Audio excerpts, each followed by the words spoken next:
Olá pessoal, mais uma vez, bom dia, boa tarde, boa noite, né? A gente vai fazer a aula referente ao dia 17 de setembro, quinta-feira, né? Eu ia continuar um pouquinho falando da primeira lei para sistemas fechados, mas assim, a gente pode, né, a gente vai poder, a gente fez alguns exercícios, né? Nós fizemos, estou vendo aqui, nós fizemos exercício no dia 8 nós falamos sobre energia. No dia 10 de setembro nós falamos sobre gases perfeitos, né? Tá? 10 de setembro, gases, gases reais perfeitos. No dia 15 de setembro, terça, né? Eu fiz exercícios, né? E aí vamos falar um pouco de substância pura, né? Equivale ao capítulo 3 do Moran Shapiro, né? E o capítulo 7 desse livro que eu vou apresentar para vocês agora, né? E E também o resumo meu que eu vou passar para vocês, né? Eu passei já um texto hoje para vocês sobre substância pura, um texto com menos páginas, né? Não do Moran Shapiro, tá? Depois vocês dão uma lidinha, tá? Então vamos aqui começar. Então, eu vou fazer a aula referente ao dia 17, a aula do dia 17 de setembro de 2020, tá? Depois, alguns exercícios que eu achei bacana, que eu peguei ali no Moran Shapiro, vou escanear e passar para vocês, tá? Achei bacana, né? Como o tempo é muito curto, né? Então eu tenho que dar uma avançada aqui. Então aqui as propriedades de substâncias puras, né? Desse livro, o livro, né? Depois eu esqueci o nome do autor aqui, eu falo para vocês aí, tá? Deixa eu ver qual que livro que é esse aqui. Deixa eu ver aqui.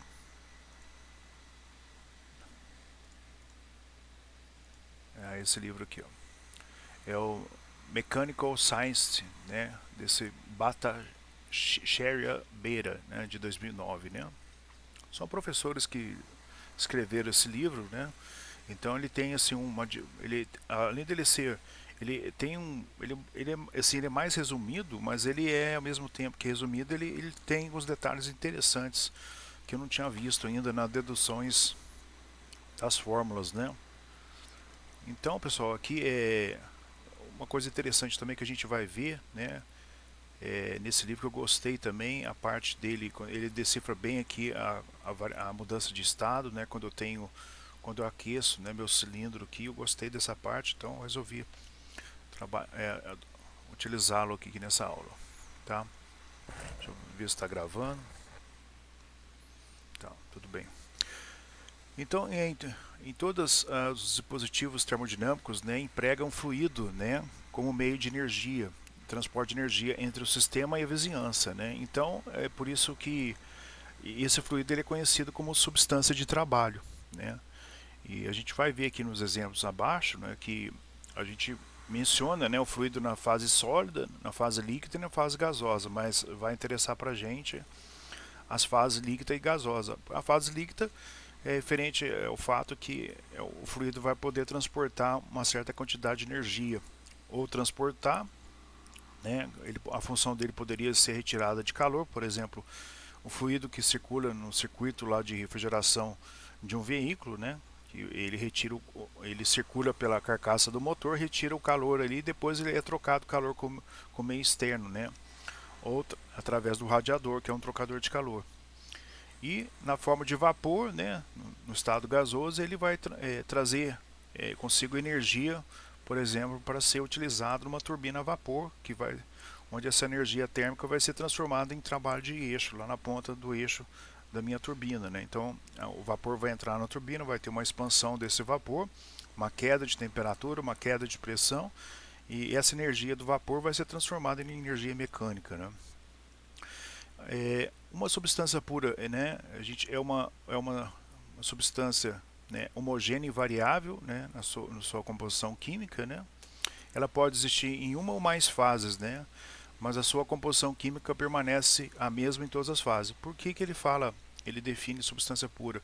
Porque nós vamos trabalhar com essas substâncias simples compressíveis, né? Que no caso, um exemplo, um dos fluidos que é mais utilizado é a água, além de outros refrigerantes que é utilizado em ciclo de refrigeração. Então por isso que ele define, ele chama esse capítulo de substâncias puras, né? O vapor, né, escoa através e roda a turbina, né? Ele é condensado, né? Um exemplo aqui da água como uma substância de trabalho, né? Então o vapor escoa através, né? Através e roda uma turbina a vapor, né?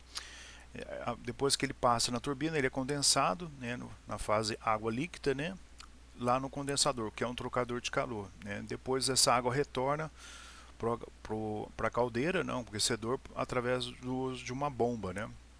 As misturas de água e vapor ou vapor são substâncias puras desde que a composição química é a mesma em cada fase, né?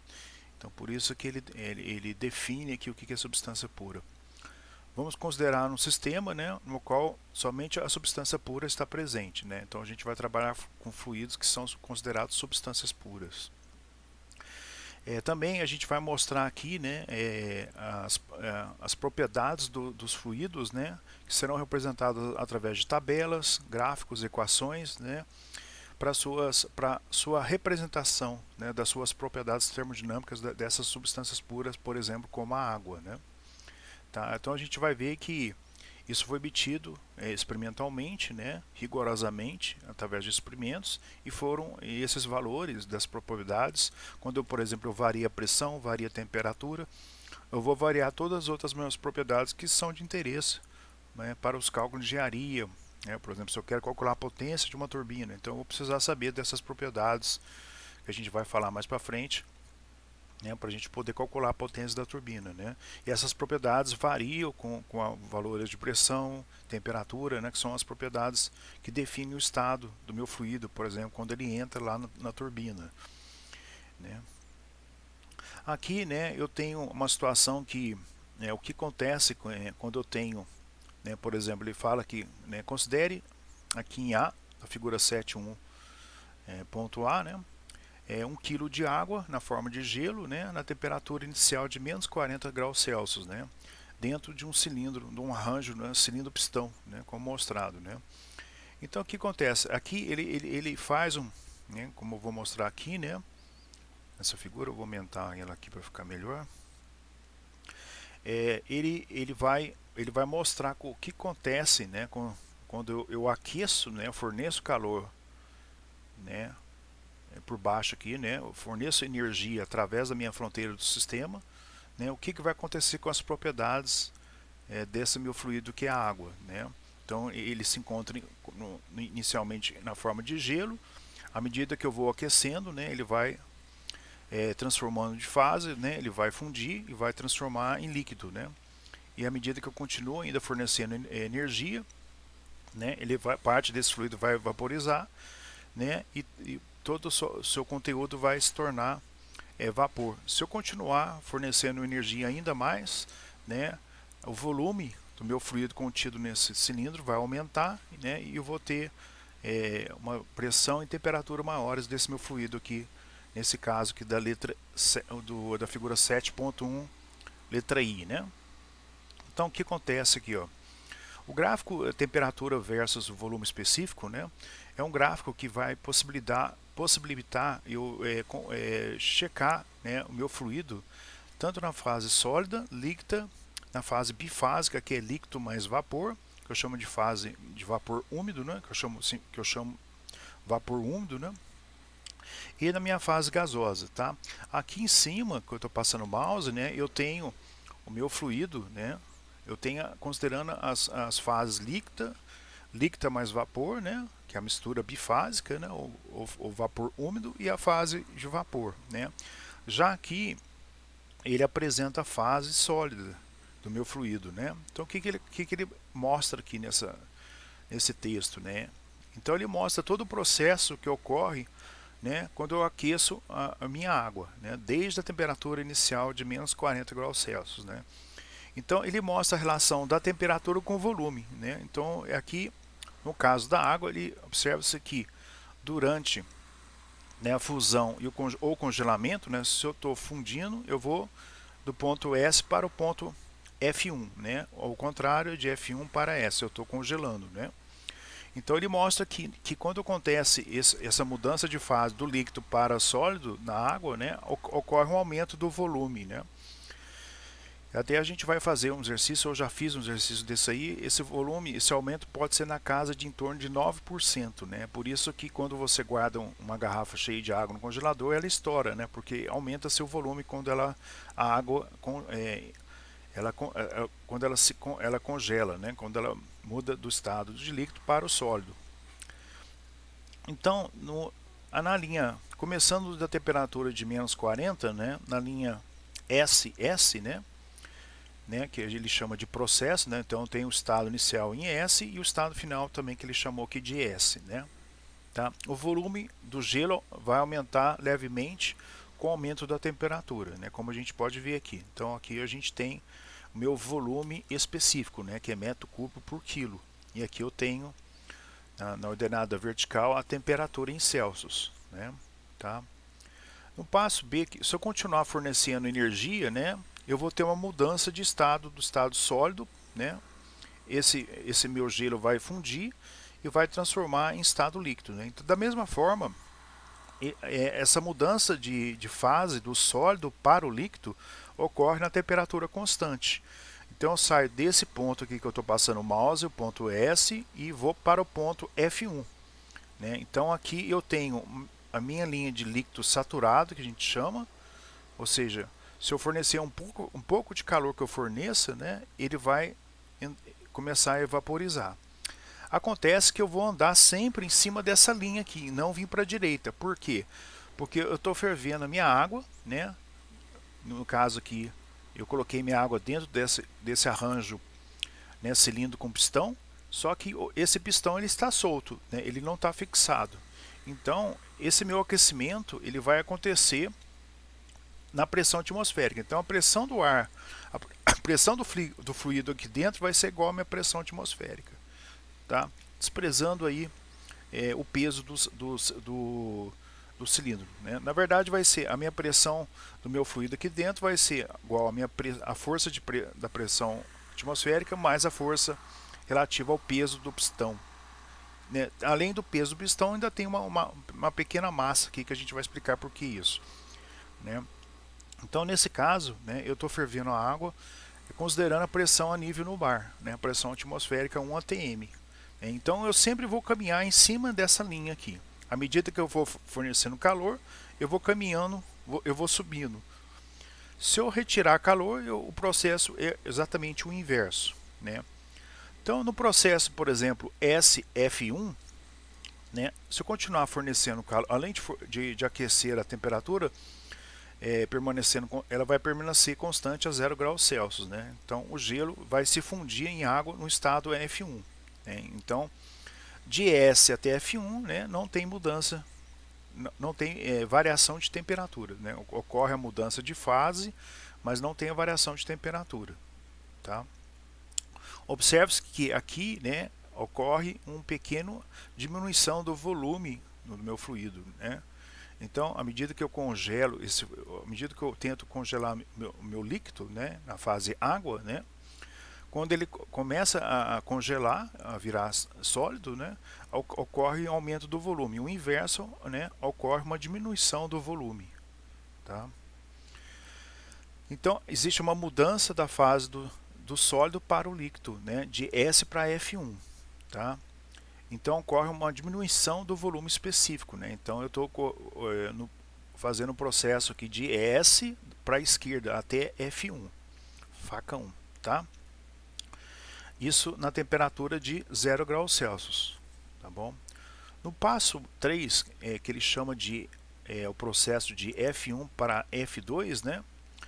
A temperatura continua a aumentar até 100 graus Celsius, que é até a temperatura de 100 graus Celsius alcançada, né? Nesse caso, o que acontece com o volume, né, do meu fluido, né? Volume em metro cúbico ou volume específico metro cúbico por quilo, né? Que praticamente vai ser a mesma coisa. Se eu considerar que eu estou aquecendo, provavelmente ele deve ter falado isso, que está aquecendo 1 kg de água, né? E realmente ele fala isso. Então tanto faz eu falar em volume específico ou volume, tá? Porque eu estou referindo a 1 kg de fluido apenas, tá? Então tanto faz eu falar em volume específico ou simplesmente volume metro cúbico. Então onde que eu estava aqui? Assim, nesse processo aqui de F1 até F2, o que acontece? A temperatura ela continua, né, a aumentar até que ela atinge o ponto F2, né, que tem um valor de 100 graus Celsius, que é esse ponto aqui que eu estou passando o mouse, tá?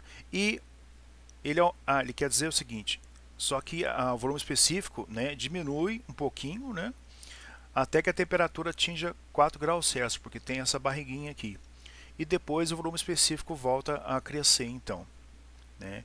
Então, a 4 graus Celsius eu tenho um volume menor, tá, do meu fluido água no estado líquido, né, quando eu estou diminuindo a minha temperatura. Tá? Então, ele tem um menor volume, ou volume metro cúbico, ou volume específico na temperatura de 4 graus Celsius, como pode ser visto aqui né, nessa reta aqui, nessa curva aqui. Tá? Se eu continuar aquecendo, né, a gente viu lá da física também, né, o meu fluido vai começar a mudar de fase, né, vai começar a sua evaporização. Então até aqui, nesse ponto, eu tenho o que a gente chama de líquido saturado. Né, uma pequena quantidade de calor, né, o meu fluido, a água, começa a mudar de fase. Então, à medida que eu caminho de F2 para G, para o ponto G, vai acontecendo uma mudança de fase. Então, para o lado direito, de F2 para G, eu tenho uma vaporização. Ao contrário, eu tenho uma condensação. Né? É aqui nessa região, nessa linha que eu defino, que a gente vai ver lá para frente, é a secura do vapor, né? Que ele chama aqui nesse livro. Né? Ou a gente fala também que é a qualidade do vapor, o título do vapor. Tá? A gente vai ver lá para frente. Então, nessa linha F2G, né, se a gente aquece, se o aquecimento é continuado, né, a água no estado F2, né, nesse ponto aqui, né, ela é toda minha água, 1 kg de água se encontra na fase totalmente líquida, né, que ele quis dizer aqui, né, começa a evaporizar, né, e a sua temperatura continua, se mantém constante a 100 graus Celsius, que a gente já viu lá na física, né? Então eu tenho aqui, nessa linha de F2 a G, eu tenho um processo isotérmico, porque a temperatura não muda durante o processo de mudança de fase, e como eu estou fervendo minha água, né, eu tenho um processo também isobárico, né? A minha pressão aqui, a pressão é igual a 1 atm, tá? No processo G, né? O próximo aqui é o F2G, tá? O próximo é o GG, GGzão, tá? Então eu estou nesse ponto G, tá, pessoal? Depois que ele chega no ponto G, o que acontece? Né? Ele se transforma totalmente em vapor d'água, né? Então eu não tenho no ponto G nenhuma gotícula de água. Né? Nesse ponto G a gente tem o que a gente chama de vapor saturado seco, né? Eu tenho o meu título igual a 1. Se eu continuar fervendo, injetando calor, né, nesse meu sistema, que é a água que está contida lá no cilindro pistão, o que ele fala aqui? Além de aquecer o vapor, né, no ponto G, G minúsculo, né, nesse ponto aqui, quando eu chego aqui, se eu continuar fornecendo calor, tá, sua temperatura vai aumentar além de 100 graus Celsius, né? Então isso vai fazer com que ele vai ocupar um volume maior ainda do que o vapor no ponto G, né? Então o que acontece? À medida que eu forneço energia aqui, meu volume vai aumentar, vai começar a aumentar bastante, tá? Porque à medida que eu estou indo para a direita aqui, o volume, né, que é ocupado pelo meu fluido naquele sistema fechado, né, ele vai aumentar. Então é por isso que conforme eu saio aqui do ponto G ou do ponto F2, né, onde eu tenho a mudança de fase, né, de F2 até G, o F2 está representado, né, pela letra G aqui, né, tá, até o ponto G, onde não tem mais nenhuma gotícula de água, você vê que o volume aumentou, por isso que o pistão se moveu para cima aqui. E do ponto G minúsculo ao G maiúsculo, né, que é esse processo aqui, né? Se eu continuar aquecendo, fornecendo energia, né?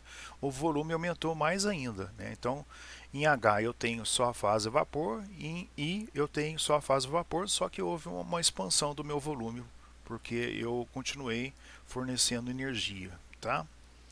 O processo inverso acontece a mesma coisa, né? Eu vou voltar, eu vou retirar o calor, né? E meu fluido vai passar do estado vapor, vai se condensar, né? A temperatura constante, né? E vai diminuir na sua temperatura até entrar na fase de congelamento, né? Tá ok? E depois disso ele vai se encontrar como gelo. Tá? Depois mais para frente a gente vai verificar esse gráfico aumentando essa pressão. Então a gente vai pegar aqui nos pistões, né, colocar um peso maior aqui em cima e verificar o que acontece com as curvas de pressão, temperatura e volume específico, tá? O arquivo está pesado, eu escaneei. Aqui eu mostro o gráfico, né, da temperatura em função do volume específico, mas também aqui na ordenada horizontal, né, eu posso colocar aqui o calor, né, a variável calor, tá ok? Então aqui é a temperatura e o gráfico do calor total durante a formação do vapor. Então aqui no caso eu não estou analisando a fase sólida da água, né? Então eu começo a minha temperatura que começa em 0 graus, né? E não abaixo de 0 graus. Então aqui não tem mostrando a fase sólida, né? Então a abscissa representa o calor total, pode ser também o volume específico, tá? É muito parecido, tá ok? E a ordenada vertical, né, representa a temperatura, tá? A linha AB, né, que acontece, né? Eu tenho o meu fluido água, né, na temperatura de 0 graus, na fase líquida, né, tá? Então, se eu aquecer a água até o ponto de ebulição, a temperatura de ebulição ou temperatura de saturação, né, então eu tenho a curva AB. Então, eu vou fornecer energia, tá, até o ponto B, né? Então, de A a B eu tenho a minha água na fase líquida, né? Então, o que acontece? Aqui ela não houve nenhuma mudança, né, de fase. E aqui nesse processo, né, eu tenho o que a gente chama de calor sensível, tá? E no processo de mudança de fase a gente tem o que a gente chama de calor latente, né, como vocês viram lá, né, lá na física. Vocês lembram disso? Na linha BC, né, há o que a gente chama de mudança de estado de líquido para vapor, como eu falei lá em cima, tá? Então aqui a gente tem que a gente chama, como eu falei, calor latente de vaporização. A gente vai ver como é que a gente calcula esse calor latente. Vou mostrar ali embaixo. A partir dos dados das tabelas termodinâmicas, né, que são as tabelas, como eu falei, que contêm as propriedades termodinâmicas de vários fluidos, principalmente a água, que a gente vai usar bastante no curso. A linha CD é a mesma lá da superior, só é a linha de processo do superaquecimento, né? Onde eu tenho a região de vapor superaquecido. Então, quando eu chego em C, como eu falei ali em cima, né, eu só tenho no meu sistema o fluido na fase gasosa, né? Se eu continuar aquecendo, eu chamo de calor de superaquecimento, né? Ele vai aumentar o seu volume específico, né? Ou vai aumentar o calor, se eu estiver colocando aqui a grandeza calor, né? E vai aumentar a sua temperatura também, tá? Então, nesse caso aqui, né, eu estou fazendo esse processo também a pressão constante. Então, a linha A, B, C, D também é pressão constante, tá ok? Há um certo valor de pressão constante, tá? Ele fala aqui que a linha, né, que une os pontos A, B, E e K, então A, B, E e K, é conhecida como linha de líquido saturado, né? O que é isso? O meu fluido líquido, né, ele está para uma dada pressão, por exemplo, em B eu tenho um certo valor de pressão para o meu líquido, né, que se encontra na fase líquida. Em E eu tenho o meu fluido também se encontra na fase líquida, só que um outro valor de pressão, Então, o valor de pressão em E ele é um valor maior do que o valor de pressão em B. Se eu fornecer qualquer pouco menor quantidade de energia que eu forneço, ele começa a evaporizar e entra em processo isotérmico, né, em processo de mudança de fase. Tá? Os pontos L, tá, F e C, então eu estou mexendo com o mouse aqui, L, F, C, né, é conhecido como a linha de vapor saturado seco. Né? Significa que eu acabei de transformar nessa mudança de fase, né, todo o meu fluido em vapor. Né? Nesses pontos aqui, o que difere é também o valor da pressão. Então a pressão em L do meu fluido que já se transformou todo em vapor é maior que a pressão em F do meu fluido também que já se transformou em vapor. E o mesmo acontece em relação ao ponto C aqui do meu fluido. Tá? Quando a pressão, olha, observem que ele tem aqui um formato, né, como se fosse uma parábola. Quando a temperatura de temperatura de saturação e a sua pressão, que é também a sua pressão de saturação, a gente vai ver o que é isso. O que é isso? Pressão de saturação e temperatura de saturação. São os valores de pressão e, respectivamente, temperatura, obviamente dito, né? Que faz com que ocorra a mudança de fase do meu fluido.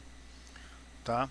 Então, esses valores, por exemplo, se eu tiver na pressão atmosférica, que é a pressão que está atuando sobre nós, sobre as nossas cabeças, né, o meu fluido, né, a nível do mar, ele vai vaporizar a partir de 100 graus Celsius. Né? Se eu tiver numa pressão maior, né, ele vai vaporizar não mais a 100 graus Celsius, mas uma temperatura, por exemplo, a 140 graus Celsius. Né? Fica uma pergunta aí para vocês responderem. Por que lá no radiador do carro a gente coloca aquele aditivo? Por que será que a gente coloca aquele aditivo? Né? Ele serve também para proteger, para lubrificar a bomba d'água do carro. Né? Ele serve para proteger contra a corrosão ali na carcaça do motor. Mas para que serve? Qual outra função também desse aditivo que é colocado ali no líquido de radiador dos veículos automotivos? Tá? Fica aí uma pergunta para vocês aí responderem.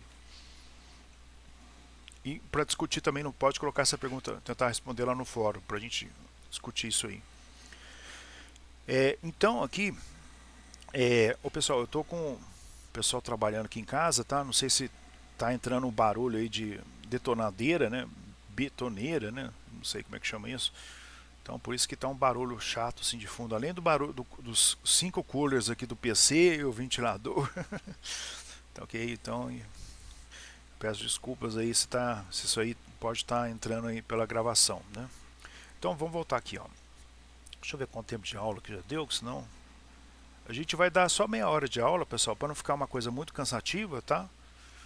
Meia hora, 40 minutos, né? E depois a gente continua, né? Porque eu tô vendo que o pessoal começou a atropelar as aulas, né? Então eu estou disponibilizando as aulas no horário das aulas, né? Eu sei que alguns estão fazendo estágio, outros trabalho, mas não pode trabalhar, mas outros tem gente fazendo estágio, né? E fica difícil, né? Porque conciliar duas coisas, né? Às vezes você está em casa e aí tem o irmãozinho mais novo lá que não deixa você assistir às aulas, né? E já foi relatado isso eu participo das reuniões de câmara, que eu sou coordenador atualmente, né? E a aluna lá decente que participa, né? Hoje não é mais ela, teve uma substituição, falou que a cada 1 hora de aula assistida, o aluno precisa de mais 1 hora para poder assistir, parar, ver de novo, voltar. Então eu vou reduzir um pouco essas aulas para evitar o atropelamento das aulas, né? Porque eu vi que tem as aulas já passaram, tinha gente pedindo para assistir a aula passada ainda, né? Mas vamos continuar aqui, ó. Vou só dar uma parada aqui para tomar uma água e já volto. Bom, vamos continuar lá então.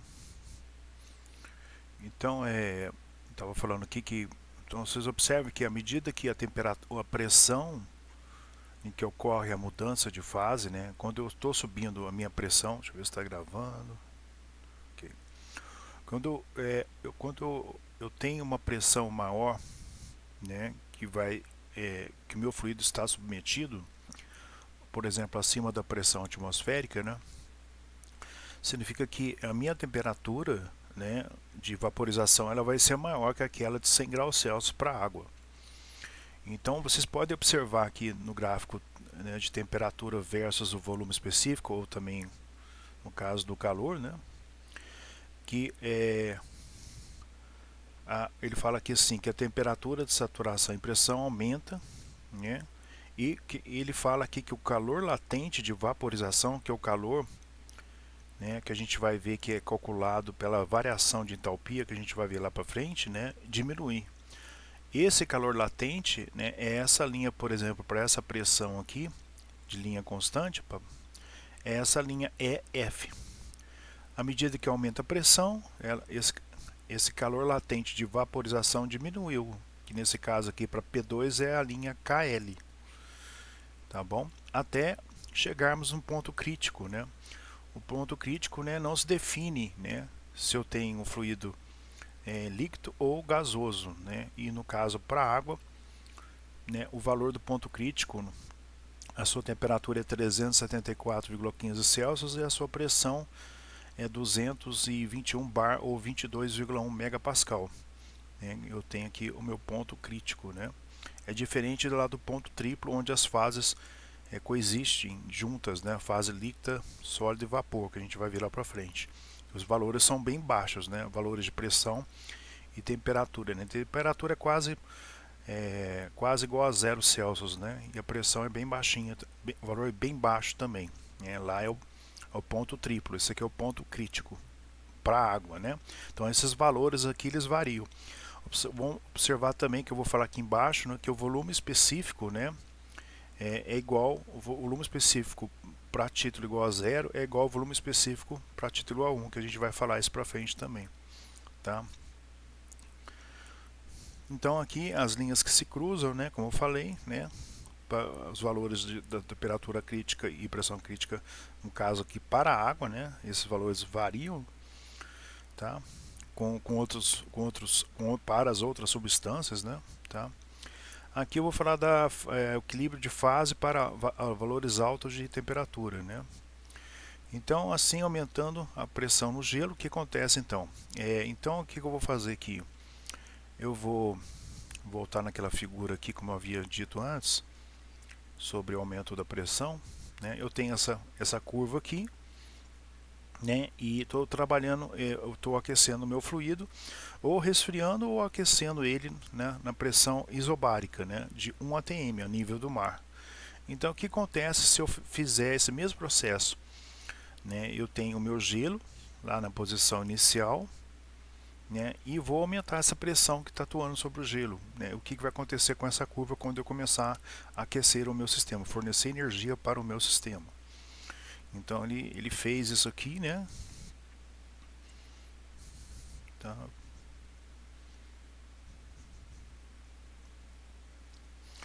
Então aqui tem isso aqui, então o que acontece, né, com com meu equilíbrio de fases, né, ou seja, minhas linhas de temperatura constante, minhas linhas de pressão constante, né, as minhas regiões de líquido mais vapor e vapor, né, líquido mais vapor é a região de vapor úmido, né, que a gente fala, quando eu aumento a pressão no gelo, lá naquela primeira figura lá onde eu tenho só o gelo. Então aqui é o mesmo gráfico anterior, né, só que eu estou considerando que para várias linhas de pressão. Então eu tenho aquela próximo daquela linha, né, de pressão atmosférica, né, a pressão onde eu tenho minha linha do ponto triplo, né, que é aquela pressão, né, onde as três fases elas coexistem em equilíbrio, né, a fase líquida, a fase vapor e a sólida, né. Então para a água eu tenho esse valor aqui de pressão e o valor de temperatura bem quase próximo de 0, né, que a gente vai mostrar aqui embaixo. Então o que acontece, né, quando eu vou fornecer energia para esse sistema para vários valores de pressão e não mais para um determinado valor de pressão, né, como eu tinha feito lá antes, né, que eu forneci energia para o meu sistema na pressão atmosférica ou a nível do mar, né. Então aqui ele fala o seguinte, né? Então nós vamos observar uma mudança similar ao estado, né? Tomando forma, conforme é mostrado lá na figura 7.2, né? Então, como a pressão de saturação é aumentada, tá?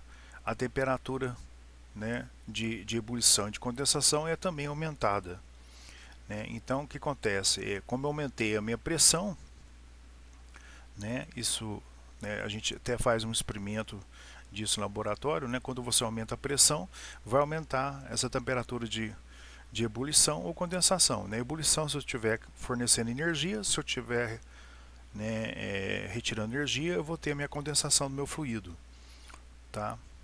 Então você pode ver aqui que quando eu estou aumentando minha pressão, né, essa temperatura durante a mudança de fase ela se chama temperatura de saturação, né, que ocorre nessas linhas horizontais aqui que eu estou passando o mouse.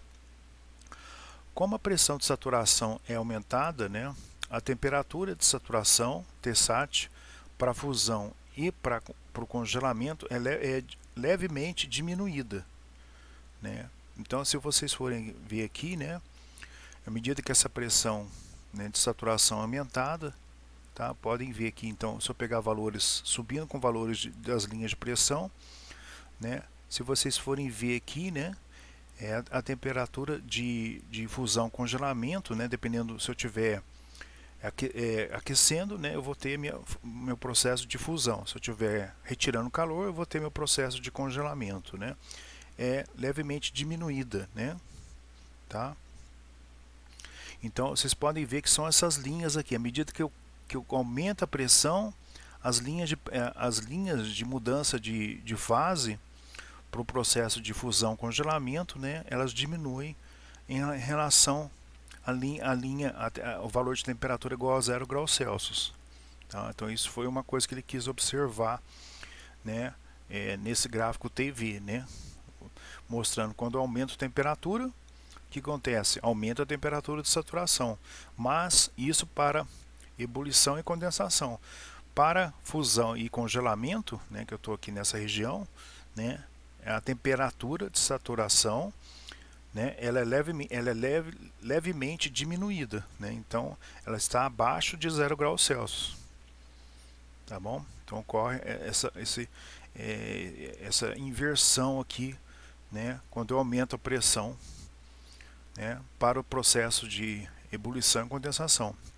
Aqui ele fala que se o volume específico, né, da água líquida saturada, né, é VF, né? Então significa que eu tenho que antes do meu fluido, por exemplo, se eu pegar aqui para uma dada pressão, por exemplo, essa pressão aqui, essa linha de pressão constante aqui, né?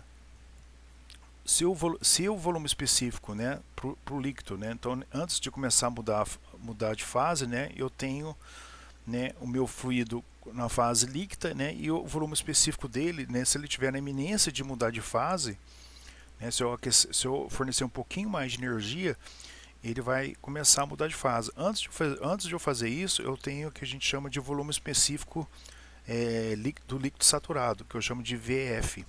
V, né, de violão, V minúsculo, né, F, né, porque é volume específico, né? E o vapor, o volume específico do vapor, né, vai aumentar então, tá? Então, vocês podem observar aqui, vamos ler de novo. Se o volume específico, né, VF, né, e o volume específico para vapor, VG, o volume específico para vapor, né, é esse volume na iminência, nesse ponto aqui, ó, que eu estou segurando o mouse aqui.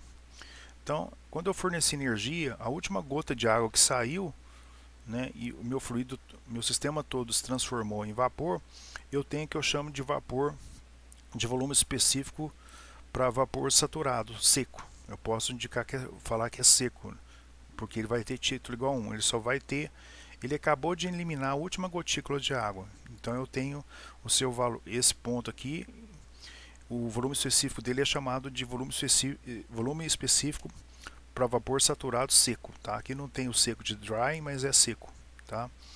Ele fala assim que então o aumento no volume específico, né, fazendo essa diferença aqui do volume específico VG menos VF, né, torna-se menor e menor quando os valores de pressões aumentam, tá? Então isso significa que é o que eu tinha falado aqui, ó, nessa curva que tá, nessa linha que está mais limpa, né, esse gráfico que está mais limpo. À medida que eu vou, né, aumentando, né, a minha pressão, né, essa diferença, né, eu tenho que nesse ponto, esse ponto menos esse ponto, fazendo o cálculo do volume específico, ele vai diminuindo, é isso que ele quis dizer lá. Então, o VG menos o VF de fluido, né, aqui tem um valor, aqui em cima ele já tem um valor menor, né, tá? É isso que ele quis dizer aqui na letra C aqui, tá? Então, à medida que eu vou aumentando os valores de pressão, né, essa diferença daqui vai diminuindo, torna-se menor e menor, né, que ele fala aqui, tá? Então é só tomar esse cuidado, né, porque tem uma situação diferente, né, que essa pressão, quando a pressão de saturação aumenta, aqui, né, na região de líquido para vapor, quando eu estou transformando de líquido para vapor ou de vapor para líquido, né, então líquido para vapor é ebulição, de vapor para líquido, condensação. Então quando aumenta a pressão, a temperatura de saturação também é aumentada, né, tá? E no caso, né, transformando de sólido para líquido, né, que é fusão, ou de congelamento, né, ou de líquido para sólido, né, quando eu aumento a pressão, né, a temperatura, essa temperatura SAT, que é a temperatura de saturação, né, que seria 0 graus Celsius, ela é ligeiramente diminuída. Então, ou seja, ela tem o valor dela um pouco abaixo de 0 graus Celsius, tá? Aqui eu mostro que para o ponto C, né, um ponto crítico, né, que é esse ponto aqui que a gente viu lá, né, nos gráficos, nesse gráfico, no outro gráfico lá, no gráfico TV, né, tá ok? Os valores do ponto crítico para a água, né? Então é onde as duas curvas se coincidem, né? Então a curva, a linha de líquido, vou voltar aqui, ó. Então são onde essas duas curvas se coincidem. Aqui é a curva de linha, né, de líquido saturado e de vapor saturado seco, né? Tá? Então quando eu vou aumentando a minha pressão, né, eu vou chegar no meu valor, né, de pressão crítica e temperatura crítica para a água, que tem esses dois valores como eu mencionei aqui, né? Então aqui acima desses valores eu não consigo distinguir, né, qual fase que se encontra, né? Tem umas hipóteses que eu consigo determinar se é líquido comprimido ou se é vapor superaquecido, tá? Então voltando lá. Então aqui eu tenho, por exemplo, outros fluidos, né? Por exemplo, oxigênio, né? O ponto crítico, né? A temperatura crítica é totalmente diferente, né, da água. Da água a gente já tem principalmente a noção do valor de ebulição, da temperatura de ebulição e de congelamento, né? Congelamento 0 graus Celsius, né? Na pressão atmosférica, né? Quando a pressão aumenta, esse zero diminui um pouquinho, como a gente viu aqui, né? Tá ok? E para a ebulição da água em torno de 100 graus Celsius, quando a pressão atmosférica, quando essa pressão aumenta, né, a temperatura de ebulição da água aumenta também. E os outros fluidos a gente não tem essa sensação do nosso dia a dia, né?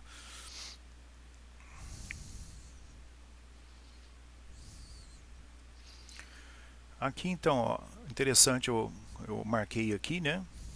Então, abaixo da temperatura crítica e acima da pressão crítica do fluido, né, considerado como é chamado de líquido comprimido, né? Então, quando eu tenho o meu fluido que ele está, por exemplo, na fase líquida e o seu valor de temperatura está abaixo do valor da temperatura crítica dele, que é aquele valor lá, né, que eu mostrei para a água, só que ele está numa pressão maior que o valor da pressão crítica, né? Tá ok? Ele é chamado de líquido comprimido. Quando eu tenho que a minha temperatura do meu fluido, né, e a minha pressão, ele tem valores acima da temperatura crítica e pressão crítica, ele é chamado de vapor superaquecido, né? Então, voltando aqui no gráfico, fica mais fácil. Então, aqui eu até copiei de novo aqui, né? Então, para o ponto crítico da água, eu tenho esses dois valores, de temperatura e pressão. Por exemplo, se eu tiver um fluido aqui, líquido, nessa região aqui, ó, o que eu vou ter? Eu vou ter um vapor superaquecido, porque aqui eu tenho um valor de temperatura acima da temperatura crítica, que no caso aqui é 647,3 Kelvin, e eu também ele vai estar passando por uma linha de linha isobárica, ou seja, de pressão constante, acima da linha de pressão crítica. Então eu chamo ele de vapor superaquecido. Se o meu fluido estiver nessa região aqui, ele vai estar na fase líquida, tá? Sólido aqui embaixo, tá? Eu vou ter ele na fase líquida, ele vai ter o valor da sua temperatura abaixo da temperatura crítica. Então aqui eu tenho minha linha da temperatura crítica. Ele vai ter uma pressão, valor de pressão acima da pressão crítica, que é essa linha aqui. Então nesse lugar aqui ele vai estar passando uma isobárica, ou seja, uma linha de pressão constante, que tem o seu valor acima da pressão crítica. Mas a sua temperatura do fluido na fase líquida ele está abaixo da pressão crítica. Então a gente vai chamar ele de líquido comprimido. Tá? Observe aqui a sublimação, que é um caso que o meu fluido, ou minha substância, passa, quando eu tenho uma mudança de fase direto de sólido para vapor, que a gente chama de sublimação. Um exemplo clássico é a naftalina. Então você compra a naftalina, eu tinha esquecido de falar, você compra naftalina no supermercado, joga ali para matar traças, essas coisas, dentro do guarda-roupa, lá no meio das roupas, e ele, de repente, você chega lá e ele já diminuiu o volume dele. Significa que ele ocorreu uma mudança de fase nessa minha naftalina do sólido direto para vapor, Ele se evaporou, Então ele não transformou de sólido para líquido, Esse processo, vocês já viram isso também, nas outras disciplinas, se chama sublimação, tá? Tinha esquecido de comentar isso aí. Bom, continuando mais um pouco, deixa eu ver como é que está o tempo. Tá, eu vou parar então aqui, pessoal, para não ficar muito cansativo. Então aqui eu vou falar do ponto triplo, que eu tinha comentado. Tá? A gente volta aqui na 7.5, Hoje eu termino aqui a aula do dia 17 de setembro, tá? E na aula do dia 22 de setembro eu volto aqui no item 7.5, tá? Deixa eu até anotar aqui se não esqueço. Então 7.5 vai ficar para o dia 22 de setembro, tá? E aqui a gente vai fazer exercícios mais para frente, tá? Que eu estou rodando aqui para as coisas que a gente vai ver, tá? Vocês podem dar uma lida aí no capítulo 3 do Moran Shapiro que eu passei para vocês, para vocês darem, ver mais ou menos aí o que para ter um pouquinho de base aí naquilo que eu estou comentando, tá? Então, como a gente está apresentando a aula nesse formato de a lá PowerPoint, então a gente acaba correndo um pouco com a disciplina. Geralmente eu trabalho com isso aqui, passando na lousa e lendo com bastante calma as outras minhas notas de aula. Então isso aqui não são minhas notas de aulas normais que eu tenho trabalhado, Tá, a gente vai passar isso aqui mais pra frente, Se vocês quiserem dar o pause para ver, Tá? A gente vai falar como é que se calcula as outras propriedades do fluido, conhecendo-se, por exemplo, duas propriedades independentes, por exemplo, pressão e temperatura. Então, se eu conhecer meu fluido, o meu fluido é água, ele tem um valor de pressão e temperatura, então eu defino o meu estado dele. E a partir por exemplo, dessas duas grandezas conhecidas, que são duas grandezas independentes, que vão definir meu estado, eu consigo determinar todas as outras propriedades termodinâmicas. Então aqui eu estou mostrando como é que eu vou calcular essas propriedades, seja na fase líquida, na fase bifásica, que é líquida mais vapor, e na fase gasosa. Tá? Então fiz os meus rabiscos aqui, tá? Eu vou explicar com calma. E depois aqui mais para frente a gente vai mostrar para vocês as tabelas, né? Então as propriedades são tabeladas, né? Todas as propriedades. Então, como eu falei, para me definir meu estado eu preciso de duas propriedades dependentes. Essas propriedades independentes podem ser, por exemplo, a temperatura e a pressão. Aí eu sei onde que se encontra o meu fluido e com isso eu consigo calcular as outras propriedades, né? Então esses valores foram obtidos na forma experimental, né? São valores conhecidos mesmo da realidade, né? Aí eu vou explicar para vocês como é que a gente vai usar isso, né, para a prova. Esses valores também eles estão tabelados, né?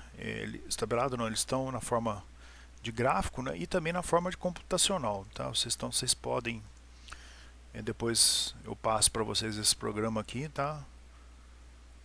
Eu vou mostrar para vocês como é que a gente utiliza esse programa para calcular as grandezas de temperatura e pressão, tá? Ele chama Computer Aided Thermodynamic Table 3, tá? Ele é um programa que mostra para mim as propriedades termodinâmicas de vários fluidos, né? Da água, refrigerantes e por aí vai, ar, gás ideal e por aí vai, tá? A gente vai usar bastante ele, né? Depois eu passo aí para vocês aí, tá? Então o que eu queria mostrar aqui que depois a gente vai fazer exercício também. Deixa eu adiantar aqui.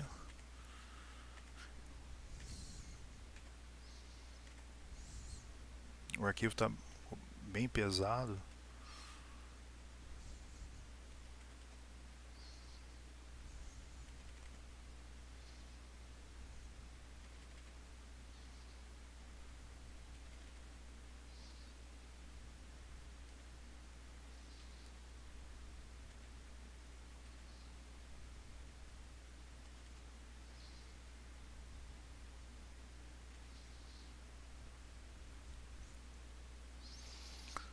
Aqui eu vou opa, aqui eu vou mostrar como é que calcula outras, continuando, né? Eu apresentei as tabelas com as propriedades da água, né? Eu vou, né, falar o que essas tabelas apresentam, quais são as propriedades. Eu vou falar de entropia, né? E como é que o que é entropia, como é que se calcula entropia, né? Eu vou comentar aqui com vocês na próxima aula, tá? Passando aqui calor latente, calor interno do vapor, né? E depois a gente vai fazer alguns exercícios, né? Tá? Ok. Depois eu vou passar esse material para vocês, não esse rabiscado, né? Eu vou passar o material limpo para vocês terem ele para estudar, para fazer consulta para a prova, né? Aqui o diagrama de Mourier, que são aqueles valores tabelados com as propriedades da água, né, na forma de curvas, né? Então aqui eu tenho todas as propriedades da água. Se eu tiver duas grandezas, né, que seriam independentes, uma, né, por exemplo, pressão e temperatura, eu vou definir, né, onde se encontra o meu fluido, qual o estado que ele se encontra, né? Depois eu vou explicar mais para frente, né? Então aqui tem várias, esse diagrama de Mourier, ele tem o que tem naquelas tabelas com aqueles valores numéricos, está aqui na forma de curvas, né? Então aqui tem curvas de temperatura, curvas de pressão, curvas de pressão constante, curvas de volume específico constante, curvas de fração de vapor constante, né? A gente vai ver com calma isso nas próximas aulas, tá? Então, se vocês quiserem já dando uma lida, né? Tá? Aqui eu falo como é que calcula o volume específico, eu descrevo e falo como é que usa esse diagrama de Mourier, um diagrama clássico, né? Onde tem as propriedades da água. O diagrama de Mourier tem da água, tem de outros fluidos, mas a gente vai usar da água, tá? E deixa eu vir mais para frente aqui.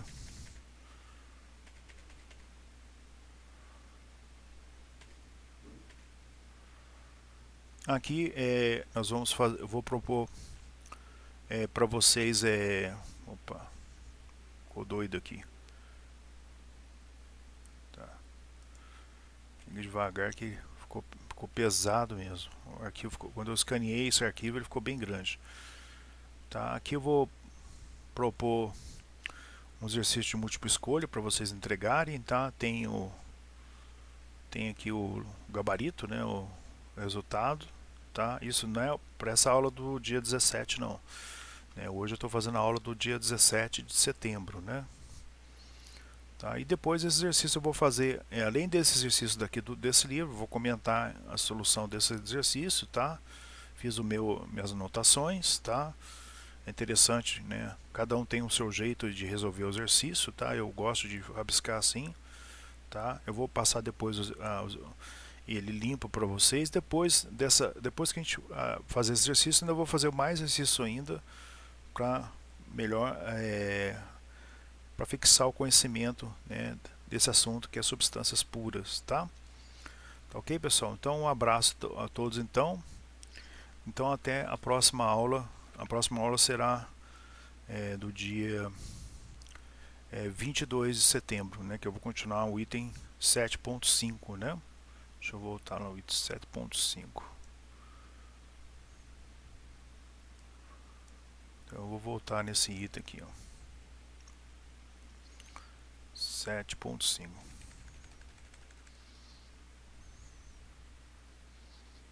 Aqui, ó. Opa. Então eu vou voltar nesse item aqui.